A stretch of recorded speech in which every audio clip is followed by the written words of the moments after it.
Welcome viewers. இது கேர்லினுடைய part 2 video. இதோடைய part 1 video நீங்க இன்னும் பார்க்கல அப்படின்னா அதோடைய லிங்க்ஸை மேலே கார்டில் கீழே டிஸ்கிரிப்ஷன் பின்னாடி கமெண்ட்ல கொடுத்துருக்கேன். முதல்ல அதை பார்த்துட்டு அதுக்கப்புறமா இந்த வீடியோ பாருங்க. அப்பதான் என்ன நடந்துச்சு அப்படிங்கறத உங்களால முழுசா புரிஞ்சுக்க முடியும். அன்னைக்கு நைட்டு கேர்லினுடைய ஹஸ்பண்டான டேன் தான் வந்து என்னையும் அடிச்சு போட்டுட்டு கேர்லினையும் தன் கூடவே கூட்டிட்டு போயிட்டாரு அப்படின்னு டென்னிஸ் சொல்றாரு. ஆனா டேனை விசாரிக்கும் பொழுது அவர் அன்னைக்கு நைட்டு வேற ஒரு இடத்துல இருந்ததுக்கான கரெக்டான அளவை இருந்திருக்கு. ஆல்சோ அவர் லை டிடெக்டர் டெஸ்ட்லயுமே பாஸ் ஆயிருக்காரு.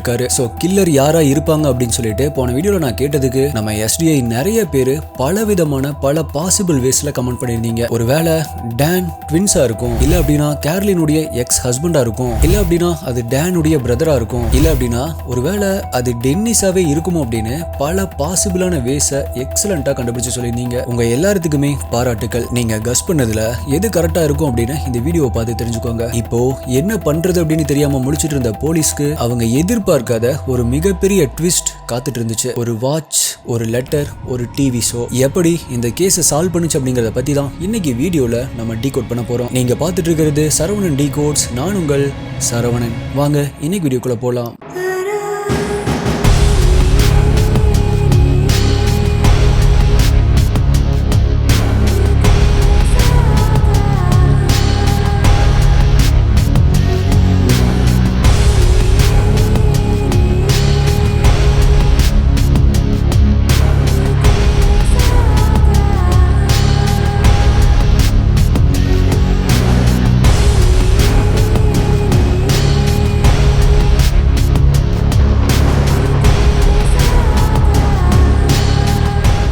ஹாலிவுட் படங்கள் எல்லாம் ரொம்பவே அட்வான்ஸ்டான டெக்னாலஜிஸை பார்க்கும்போது இப்படிலாம் நடந்தா எப்படி இருக்கும் அப்படின்னு சொல்லிட்டு ரொம்பவே வியப்பா பார்த்துட்டு இருப்போம். ஹியூமன்ஸுக்கு பல பவர்ஸை வர வைக்கிறது, எக்ஸாம்பிளுக்கு ஸ்பைடர்மேன் மாதிரி இல்ல ஹல்க் மாதிரி ஹியூமன்ஸ்க்கு அதீத சக்தியை வர வைக்கிறது, இல்ல அப்படின்னா சாகாத வரம் இந்த மாதிரி எல்லாம். ஆனா படத்துல மட்டும் காட்டுற மாதிரி இல்லாம நிஜ வாழ்க்கையில அந்த மாதிரி நம்மளுடைய மனித மரபணுவை மாற்ற முடியுமா? இப்போ மனிதர்களுடைய மரபணுவை எடிட் பண்ணி பிறக்க போற குழந்தைகளுடைய கண்ணு, ஸ்கின் கலர் இல்ல ஹேர் அப்படின்னு எல்லாத்தையுமே நம்மளுக்கு தகுந்த மாதிரி மாத்த முடியுமா? இதெல்லாம் இப்ப நம்மளால சாதிச்சுக்க முடியுமா அப்படின்னா முடியும். அததான் ஜெனிஃபர் டவுட்னோ அப்படிங்கிற ஆராய்ச்சியாளர் கண்டுபிடிச்சிருக்காங்க. அப்படி மனித மரபணுவுடைய கோடை பிரேக் பண்ற வழிமுறையை கண்டுபிடிச்ச ஜெனிஃபர் என்ன பண்ணாங்க அப்படிங்கறத பத்தி தான் கோட் பிரேக்கர் அப்படிங்கிற இந்த புக்ல சொல்லியிருக்காங்க. இதை நீங்க ஆடியோ ஃபார்மேட்ல கேட்கணும் அப்படின்னா குக்கு எஃப்எம்ல கேளுங்க, ரொம்பவே இன்ட்ரெஸ்டிங்கா இருக்கும். பில் கேட்ஸ் அவர் படிச்ச முக்கியமான புக்ஸ்ல ஒன்னா இதை சொல்லியிருக்காரு. குக்கு எஃப்எம்ல இந்த மாதிரியான பல இன்ட்ரெஸ்டிங்கான ஆடியோ புக் சமரிஸ் இருக்கு. இது மட்டும் இல்லாம தினமுமே புதுசா ஆட் பண்ணிட்டு வருவாங்க. நம்மளுடைய ஒவ்வொரு வீடியோலையுமே நான் கேட்கிற புக்ஸை உங்களுக்குமே சஜஸ்ட் பண்றேன். T5T50 இந்த ஆஃபர் கூட யூஸ் பண்ணீங்க அப்படின்னா வெறும் 49 ரூபாயிலிருந்தே நீங்க குக்கு எஃப்எம் யூஸ் பண்ண ஸ்டார்ட் பண்ணலாம். கூப்பன் கோட் ஆப்போட லிங்க் டிஸ்கிரிப்ஷன் பின்னாடி கமெண்ட்ல கொடுத்திருக்கேன், யூஸ் பண்ணிக்கோங்க. வேற ஏதாவது உங்களுக்கு புக்ஸ் வேணும் அப்படின்னாலுமே ரிக்வெஸ்ட் பண்ற லிங்க்கும் கீழே கொடுத்திருக்கேன். குக்கு எஃப்எம் கேளுங்க, மனதிற்கு பிடித்தது. இந்த வீடியோல நான் சொல்ற யூடியூப்ல காமிக்க முடியாத இமேஜஸ் மற்றும் வீடியோஸ் எல்லாமே நம்மளுடைய டெலிகிராம் குரூப்ல தான் அப்டேட் பண்ணுவேன். யூடியூப்ல கரெக்டா நோட்டிபிகேஷன் வராதவங்களுக்குமே அங்க இன்ஸ்டன்டா அப்டேட் வந்துடும். Official Telegram group link description பின்னாடி கமெண்ட்ல கொடுத்திருக்கேன், அதுல ஜாயின் பண்ணி செக் பண்ணி பாருங்க.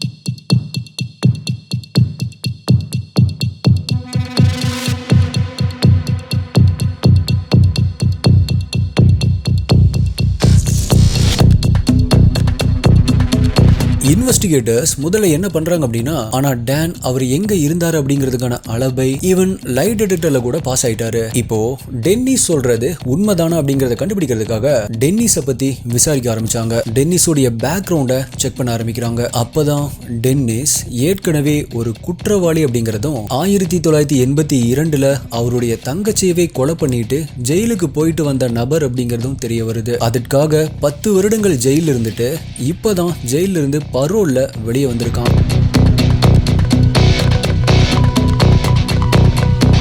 அது மட்டும் இல்லாம போலீஸ் விசாரிச்சதுல கேரோலின் காணாம போன அதே நைட் டென்னிஸ் தன்னுடைய கார் எடுத்துட்டு பக்கத்துல இருக்கிற ஒரு ஷாப்புக்கு போயிருக்கான். அங்க டென்னிஸ் உடைய ஒரு ஃபீமேல் ஃப்ரெண்டு தான் வேலை செஞ்சுட்டு இருந்திருக்காங்க. அவங்க கிட்ட டென்னிஸ் என்ன கேட்டிருக்கான் அப்படின்னா, ஹே என்னுடைய கார் முழுக்கவும் சேரா இருக்கு, உன்னுடைய வீட்டுல போயிட்டு நான் வேணா வாஷ் பண்ணிக்கிட்டுமா அப்படின்னு கேட்டிருக்கான். அப்போ அந்த ஷாப்ல இருந்த ஃபீமேல் ஃப்ரெண்டோ டென்னிஸ் உடைய ஷர்ட்ல ரத்தம் தெரிச்சிருக்கிறத பார்த்திருக்காங்க. சோ போலீஸ்க்கு கிடைச்ச இந்த புது இன்ஃபர்மேஷனோட டென்னிஸ் உடைய கார் போலீஸால பறிமுதல் செய்யப்பட்டு சர்ச் பண்ண ஆரம்பிக்கிறாங்க.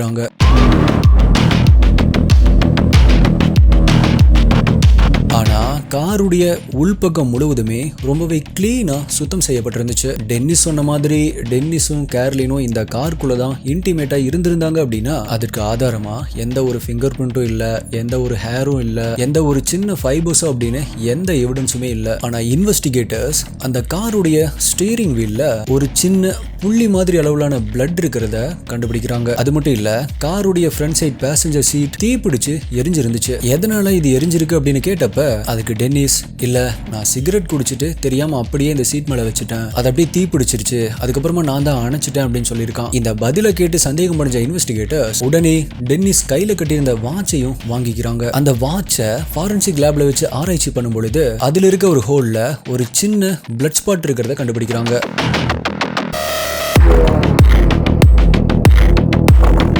கிடைச்ச இந்த பிளட் சாம்பிள்ஸ் அனலைஸ் பண்ணி பார்க்கும் பொழுது அது மனித ரத்தம் அப்படிங்கிறது உறுதியாகுது. ஆனா அது யாருடைய ரத்தம், அது கேர்லினுடைய ரத்தமா அப்படிங்கறத கண்டுபிடிக்க முதல்ல கேர்லினை கண்டுபிடிக்கணும். ஆனா இப்ப வரைக்குமே போலீஸ் எங்க தேடியுமே அவங்க எங்க இருக்காங்க அப்படிங்கறத கண்டுபிடிக்க முடியல. அது இல்லாம இது கேர்லினுடைய ரத்தம் தானா அப்படிங்கறத கண்டுபிடிக்க இன்னொரு வழி இருக்கு. எப்பவுமே நம்மளுடைய டிஎன்ஏ 50% நம்மளுடைய அப்பா கிட்ட இருந்து 50% நம்மளுடைய அம்மா கிட்ட இருந்து உருவாகும் அப்படிங்கறதால இது கேர்லினுடைய ரத்தம் தானா அப்படிங்கறத செக் பண்ண கேர்லினுடைய பேரண்ட்ஸ் டிஎன்ஏ சாம்பிள்ஸை அனலைஸ் பண்ணா கண்டுபிடிச்சிடலாம். ஆனா கேர்லினுடைய பேரண்ட்ஸ் இப்போ உயிரோட இல்ல. சோ இது இந்த பிளட் யாருடையது அப்படிங்கறத கண்டுபிடிக்கிறதுல இன்னுமே டிஃபிகல்ட் ஏற்படுத்துச்சு. அது மட்டும் இல்ல, இந்த கேஸ்ல டென்னிஸ் தான் கில்லரா இருப்பான் அப்படின்னும் போலீஸ் அவனை தான் சஸ்பெக்டா நினைச்சிருக்காங்க அப்படிங்கறது தெரிஞ்ச உடனே அவன் சிட்டியை விட்டு தப்பிச்சு எஸ்கேப் ஆயிடுறான். சோ உடனடியா நாடு முழுக்க FBI இவனை தேட ஆரம்பிக்கிறாங்க.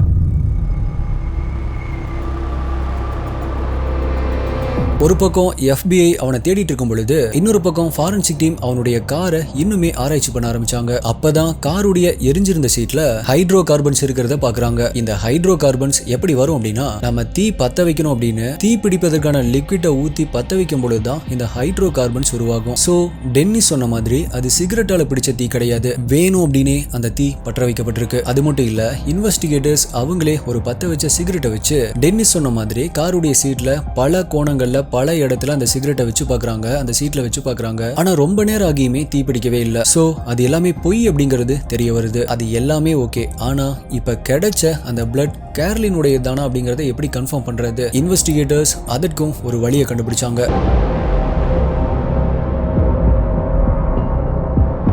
கிட்டத்தட்ட 10 வருடங்களுக்கு முன்னாடி அலாஸ்கால் இருக்கிற தன்னுடைய ஃப்ரெண்ட் ஒருத்தங்களுக்கு கேர்லின் ஒரு லெட்டர் அனுப்பியிருக்காங்க. அந்த லெட்டரை படிச்ச அந்த ஃப்ரெண்டும் அந்த லெட்டரை தூக்கி போடாம கூடவே வச்சிருந்திருக்காங்க. சோ அந்த லெட்டர்ல ஸ்டாம்ப் ஒட்டுறதுக்கும் அந்த லெட்டருடைய கவரை ஒட்டுறதுக்கும் கேர்லின் தன்னுடைய எச்சில பயன்படுத்தி தான் ஒட்டியிருப்பாங்க. 10 வருடங்களுக்கு அப்புறமாவும் இப்பவும் அது ஒரு ரிச் சோர்ஸ் ஆஃப் டிஎன்ஏ. ஆனா அதை எடுத்து செக் பண்ணி பார்க்கும் பொழுது நார்மலா பண்ற டிஎன்ஏ டெஸ்ட்டுக்கு அது ரொம்பவே டீக்ரேட் ஆகி இருந்துச்சு. சோ அதை விட அட்வான்ஸ்டு மெத்தடான மைட்டோகாண்ட்ரியல் டிஎன்ஏ டெஸ்டிங், இந்த டெக்னாலஜியை ஃபாரன்சிக் டீம் இந்த கேஸுக்கு யூஸ் பண்றாங்க. நார்மலா பண்ற டிஎன்ஏ டெஸ்ட் எப்பவுமே ஒரு செல்லில் இருக்க நியூக்ளியஸை தான் அனலைஸ் பண்ணுவாங்க. ஆனா இதுல நியூக்ளியஸுக்கு வெளியே இருக்க மைட்டோகாண்ட்ரியல் செல்ஸை வச்சு அனலைஸ் பண்ணுவாங்க. நார்மல் டிஎன்ஏ டெஸ்டிங்கை விட ரொம்பவே அக்யூரேட்டா இதுல ரிசல்ட்ஸ் வந்துடும். ஆனா இந்த மைட்டோகாண்ட்ரியல் செல்ஸ் அம்மா கிட்ட இருந்து மட்டும்தான் குழந்தைக்கு வரும். அப்படின்னா கேர்லினுடைய பொண்ணை வச்சு இதை மேட்ச் பண்ணி பார்க்கும் பொழுது கார்ல இருந்த ரத்தம் கேர்லினுடைய ரத்தம் தான் அப்படிங்கிறது 100% உறுதிப்படுத்தப்படுது.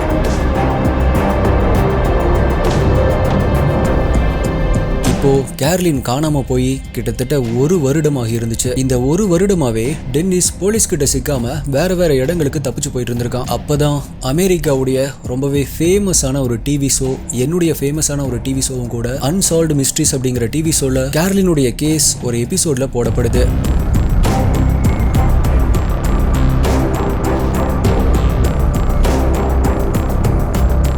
ஸோ சோ அந்த எபிசோட பார்த்துட்டு இருந்த வியூவர்ஸ் கிட்ட டென்னிஸை பத்தி ஏதாவது தகவல் கிடைச்சது அப்படின்னா உடனடியா இன்ஃபார்ம் பண்ணுங்க அப்படின்னு கேட்கப்பட்டுச்சு. கரெக்டா இந்த எபிசோட் போடப்பட்டு 4 நாட்கள் கழிச்சு டென்னிஸ் புளோரிடால தான் இருக்கான் அப்படிங்கிற ஒரு இன்ஃபர்மேஷன் பப்ளிக் கிட்ட இருந்து சீக்ரெட்டா கிடைக்குது. இப்ப போலீஸ் பண்ண வேண்டியது எல்லாமே அவன் அங்க போய் கண்டுபிடிக்க வேண்டியது மட்டும்தான்.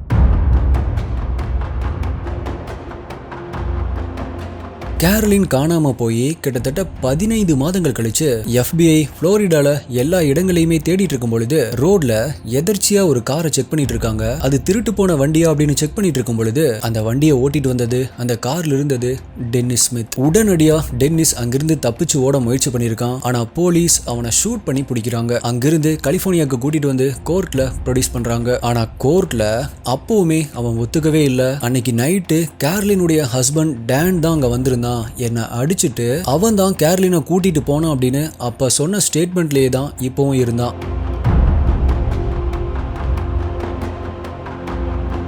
அதே மாதிரி டென்னிஸ் உடைய டிஃபென்ஸ் டீம் என்ன சொன்னாங்க அப்படின்னா அன்னைக்கு நைட்டு டேன் வந்தது உண்மைதான். அப்படி டேன் வரல அப்படின்னா டென்னிஸால போலீஸ் காமிச்ச பல போட்டோஸ்ல எப்படி கரெக்டா டேனை அடையாளம் காமிச்சிருக்க முடியும் அப்படின்னு கேட்டாங்க. ஆனா அதற்கு ப்ராசிக்யூஷன் தரப்பு என்ன சொன்னாங்க அப்படின்னா கேர்லின் காணாம போனதுல இருந்து டேனை பல டிவில காமிச்சிட்டு இருந்தாங்க. அப்படி நியூஸ் சேனல்ல ஏற்கனவே பார்த்த டென்னிஸ் டேனை அடையாளம் பார்த்து போலீஸ் கிட்டையும் அடையாளம் காமிச்சிருப்பான் அப்படின்னு சொன்னாங்க. அது மட்டும் இல்ல ப்ராசிக்யூஷன் தரப்பு அன்னைக்கு நைட்டு என்ன ஆயிருக்கும் அப்படிங்கிற தியரி சொன்னாங்க. அதன்படி அதிகமான மது போதையில் இருந்த கேர்லினை அந்த பாருடைய ரெகுலர் கஸ்டமரான டென்னிஸ் பார்த்திருக்கணும். கேர்லின் தனியா தான் வந்திருக்காங்க அப்படிங்கறத தெரிஞ்சுக்கிட்டு வாங்க நான் உங்களை கொண்டு போய் வீட்டுல டிராப் பண்றேன் அப்படின்னு சொல்லி வெளியே கூட்டிட்டு போயிருந்திருக்கணும்.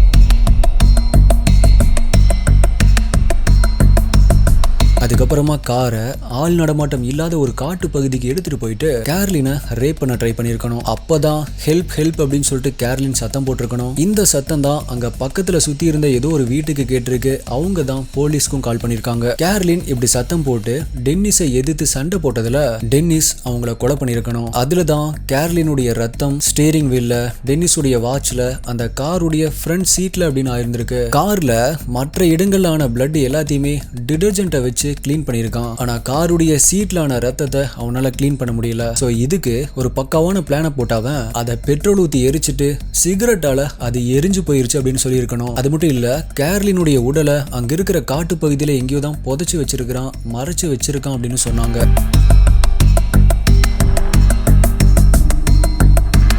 கோர்ட்ல டென்னிஸ்க்கு ஆயுள் தண்டனை வழங்கப்படுது. அப்படி அவன் ஜெயில இருக்கும் பொழுது தன்னுடைய ஜெயில் இன்மேட் ஒருத்தங்கிட்ட எனக்கு ஒரு கொலையை பண்ணிட்டு எப்படி அதுல இருந்து தப்பிக்கணும் அப்படின்னு தெரியும்னு சொல்லியிருக்கான். அப்புறம் இப்ப ஜெயிலுக்குள்ள வந்த அப்படின்னு சொல்லிட்டு அந்த இன்மேட் கேட்டிருக்கணும். அது மட்டும் இல்ல அடுத்த முறை நான் வெளியே போனேன் அப்படின்னா ஒரு கொலையை பண்ணிட்டு அந்த உடலை புதைச்சிட்டு அதுக்கு மேல ஒரு மரத்தை நட்டிடுவேன். சோ போலீஸால அந்த உடலை கண்டுபிடிக்கவே முடியாது அப்படின்னு சொல்லியிருக்கான். இந்த கேஸ்லயுமே கேர்லினுடைய உடலை போலீஸால கண்டுபிடிக்கவே முடியல. ஒரு முறை டென்னிஸ் தனக்கு $10,000 பணம் கொடுத்தீங்க அப்படின்னா கேர்லினுடைய உடலை நான் எங்க புதைச்சு வச்சிருக்கேன் அப்படின்னு அடையாளம் காமிக்கிறேன் அப்படின்னு டீல் பேசியிருக்கான். ஆனா கேர்லினுடைய பொண்ணும் ஒரு சல்லி பைசா அவனுக்கு கொடுக்க முடியாது. என்னோட அம்மாவை கொன்னவனுக்கு நம்ம எதுக்கு காசு தரணும்? நான் என்னுடைய அம்மாவுடைய உடலை பார்க்கல அப்படின்னாலுமே பரவாயில்ல, அவன் ஜெயிலேயே சாகட்டும் அப்படின்னு சொல்லியிருக்காங்க.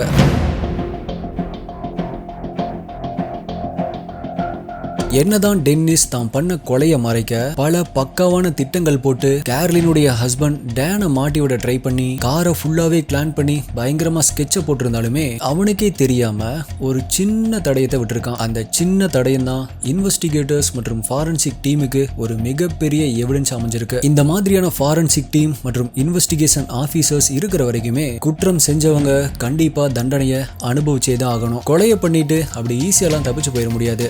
ஸோ SD இன்வெஸ்டிகேட்டர்ஸ், நீங்க இந்த கேஸை பத்தி என்ன நினைக்கிறீங்க? உங்களுடைய கருத்துக்களை மறக்காம கீழே கமெண்ட் பண்ணுங்க. உங்களுடைய பெஸ்டான கமெண்ட் அடுத்த வீடியோல வரும். வேற ஒரு வீடியோல மீட் பண்றேன். நன்றி, பாய்.